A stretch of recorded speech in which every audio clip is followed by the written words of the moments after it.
हाँ तो गाइज़ यहाँ पे आज की इस वाली वीडियो हम बात करने वाले हैं ग्रीन स्क्रीन ब्रश इफेक्ट के बारे में। बहुत ही अमेजिंग किस्म का इफेक्ट है। यहाँ पे आप अपनी पिक्चर को अमेजिंग किस्म की वीडियो में कन्वर्ट कर सकते हो इस वाले इफेक्ट को यूज़ कर से। ये भी दोस्तों यहाँ पे आपके सामने टेम्पलेट्स ही पड़े होते हैं। यहाँ पे अपनी सिर्फ एक पिक्चर अपलोड करोगे तो आपकी वीडियो बनकर तैयार हो जाएगी और आप वीडियो के ऊपर अपलोड कर दोगे। तो चलिए आज किसी इंटरेस्टिंग वीडियो को स्टार्ट कर लेते हैं और यहाँ पे इस वाले हम फिल्टर को इस वाले इफेक्ट को अप्लाई कर लेते हैं। तो आपने ग्रीन स्क्रीन के ऊपर क्लिक करना है। जैसे क्लिक करेंगे तो इसका पेज आपके सामने ओपन हो जाएगा। यहाँ पे आने के बाद आपने यूज़ दिस इफेक्ट के ऊपर आपने क्लिक कर लेना है। जैसे इस वाले इफेक्ट के ऊपर क्लिक करेंगे तो आपके सामने पिक्चर्स आपकी ओपन होकर आ जाएंगी। ऊपर आप देख सकते हो यहाँ पे आपको थोड़ा सा वेट करना पड़ेगा, ठीक है। तो जैसे ही पिक्चर्स अपलोड होकर आ जाए, मतलब कि ओपन होकर आ जाएंगे तो आपने अपनी वाली पिक्चर जो है उसको यहाँ पे सिलेक्ट कर लेना है।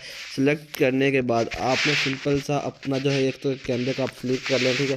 फ्लिप करने के बाद आपने यहाँ पे अपना हैंड से वो करना है, ठीक है। ये देख सकते हो जैसे मैं अपने हैंड से वो कर रहा हूँ, रिमूव कर रहा हूँ, इरेज कर रहा हूँ। तो इस तरह से करना है। तो आप देख सकते हो आपके सामने जो है अमेजिंग किस्म का जो फिल्टर ब्रश है